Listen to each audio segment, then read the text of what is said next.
जलन। ममता बहुत ही सीधी और प्यारी लड़की थी। वहीं सुनील एक सरल और आगे बढ़ने की सोच रखने वाला लड़का। सुनील, बेटा सुनील कहाँ है?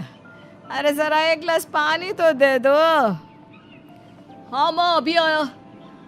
क्या माँ, पानी तेरे सर के पास ही तो रखा है। क्या हो गया है, तबीयत खराब है क्या?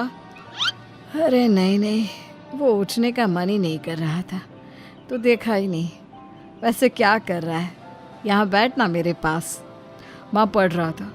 वो क्या है ना, नौकरी में तो वक्त नहीं मिलता, अब ऑफिस से घर आकर ही तो वक्त मिलता है। अच्छा अच्छा ठीक है, पढ़ ले जा बेटा। सुनील पढ़ लिख कर और आगे बढ़ना चाहता था, लेकिन माँ की तबीयत खराब देखकर सोचता है कि शादी ही कर ले। कब तक माँ का ख्याल वो अकेले रख पाएगा? तो एक दिन, माँ ये ममता है, मैंने इससे शादी कर ली है। तुम्हारी तबीयत भी ठीक नहीं रहती, तो मैंने सोचा शादी कर लेता हूँ। घर संभालने वाली और तुम्हें संभालने वाली कोई आ जाएगी तो अच्छा रहेगा। माँ अचानक से सामने बहू देखकर हैरान रह जाती है।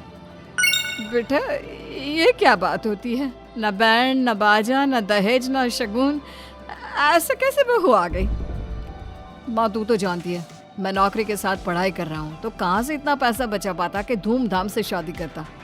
वैसे भी माँ, लोग तो आकर खाकर निकल जाएंगे, इसलिए बस वैसे ही।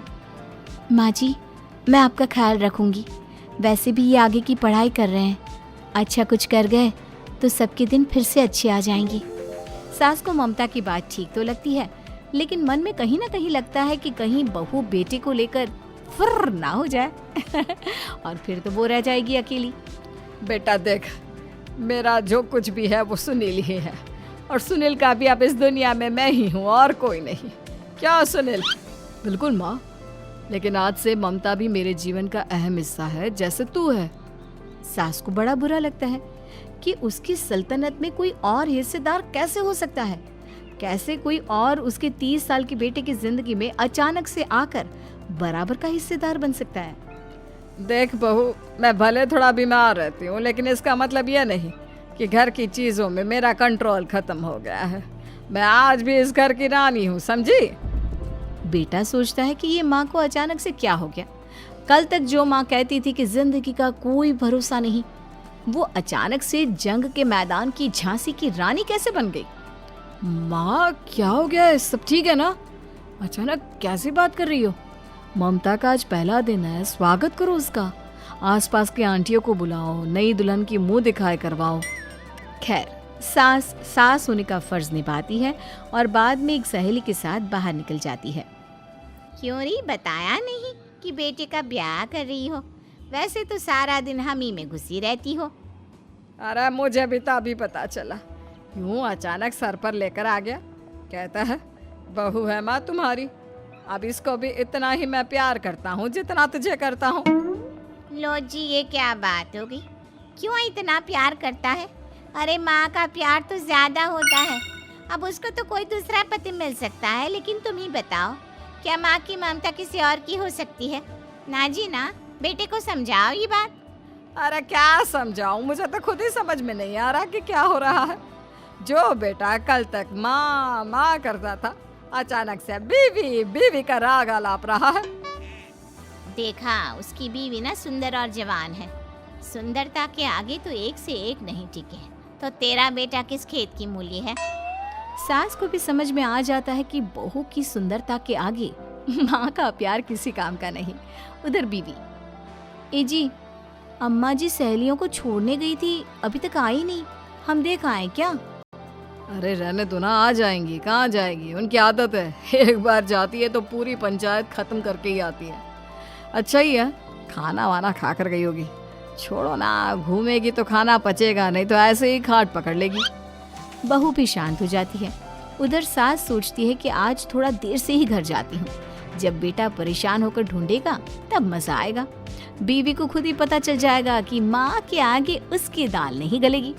लेकिन वहीं दूसरी ओर घर पर, ए जी, माँ जी अभी भी नहीं आई, हमको तो घबराहट हो रही है कि क्या करें, जाकर पता करें किसी के घर। अच्छा, कहाँ जाओगी ये भी बता दो। पहला दिन है तुम्हारा इस घर में और एक ही दिन में मोहल्ला छानोगी क्या? हाँ, तो आप भी तो नहीं जा रहे हैं ना, हमको फिक्र हो रही है। अरे यार, ये रोज का है अम्मा का, खाओ और सो जाओ। बस फिर क्या था। बेटा बहू खाना खाते हैं और कमरे में सोने चले जाते हैं। उधर जब सास को कोई देखने नहीं आता तो वो हार कर घर आ जाती है, जहाँ वो देखती है कि सारे घर की लाइट्स बंद है।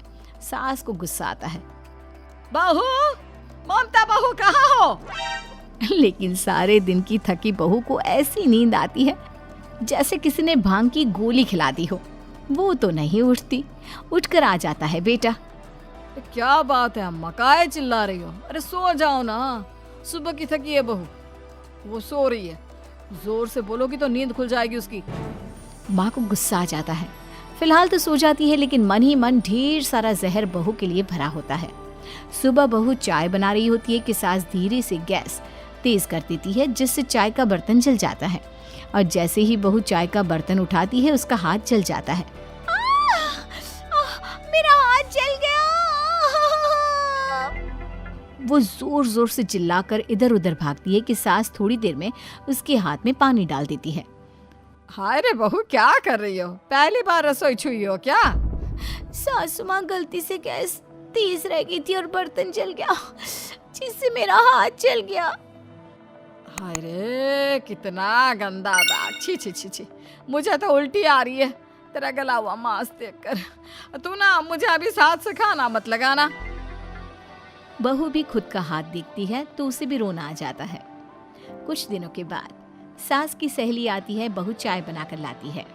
उसके जाने के बाद सहेली कहती है, बहू की सुंदरता ऐसी है कि कोई भी दीवाना हो जाए। वैसे तेरे बेटे का क्या हाल है? अरे वैसा ही है, बहू के पीछे लट्टू। क्या करूं, कुछ समझ में नहीं आ रहा। मैंने तो बहू के चेहरे पर दिवाली के पटाखे की चक्री फेंक दी, उसका पूरा चेहरा जल गया। अब देखो ना रही सुंदरता, और ना ही अब मेरा बेटा उसे पूछता है। अरे अब तो वो उसे छोड़कर दूसरी भी देखने को बोल गया है मुझे। बहू सारी बात सुन रही होती है। आंटी एक बात बताइए, क्या भरोसा है कि दूसरी सही आए और आपके अनुसार रहे? देखिए आंटी, मेरी सासू माँ को गलत बात सिखाने की जरूरत नहीं है। हमारा परिवार साथ में खुशी से रह रहा है। देख बहू, मेरी सहेली की बेइज्जती ना कर, वही अच्छा रहेगा तेरे लिए, समझी?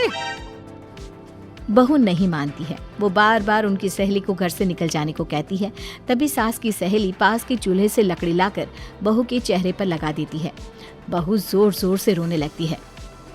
अरे ये क्या कर दिया? मैंने कहाँ किया, ये तो तूने किया। तू ही नहीं चाहती थी कि बहू बेटी के साथ रहे, भला मैं क्यों करूँगी? मैं तो चली, निपटो अब। बहू रो रही होती है, दर्द से चिल्ला रही होती है, लेकिन सास उसे डॉक्टर के पास नहीं ले जाती। तभी पति आता है। क्या हो गया ममता? ये दाग कैसे लगा? तुम कैसे जली? ममता कुछ नहीं कहती, बस दर्द से करा रही होती है। पति माँ की तरफ देखता है। हो ना हो माँ, ये पक्का आपका काम है। आप ही ममता से जला करती थी ना। देखना माँ, अब पुलिस आएगी, केस बनेगा, लेकिन पहले मैं ममता को अस्पताल लेकर जा रहा हूँ। सभी अस्पताल जाते हैं, जहाँ डॉक्टर ममता की सास से कहते हैं, आपने तो नहीं जलाया ना बहू को? अब ममता की सास के तो पसीने छूट रहे होते हैं। वो घबरा कर कहती है, ना ना डॉक्टर साहब, कैसी बात करते हैं? हम क्या जलाएंगे अपनी बहू को? डॉक्टर ममता के पति से पूछते हैं। देखिए, क्योंकि ये ससुराल में जली है तो मामला पुलिस का बनता है, तो आप पहले पुलिस को बुलाइए, तभी इलाज पूरा होगा। सास डर जाती है कि अब तो बच्ची जिंदगी जेल में ही रहना होगा। रहने दीजिए ना, पुलिस को क्यों बुलाना? सारी हंसी खत्म हो जाएगी जब पुलिस के डंडे पड़ेंगे। बहू को जलाना भले ही बहुत आसान हो, लेकिन उसके बाद सारी जिंदगी जेल की हवा खाना। सास डर जाती है। पुलिस आती है। पास लेटी दर्द से करा रही ममता स्टेटमेंट देती है। तो क्या हुआ था? कैसे जली आप? ममता पास खड़ी सास को देखती है। बेटी बताओ, कैसे जल गई तुम? ओए, काका का किरण वाली शाहरुख, चुप, बिल्कुल चुप। सास चुप। सभी इंतजार करते हैं कि ममता क्या बोलेगी।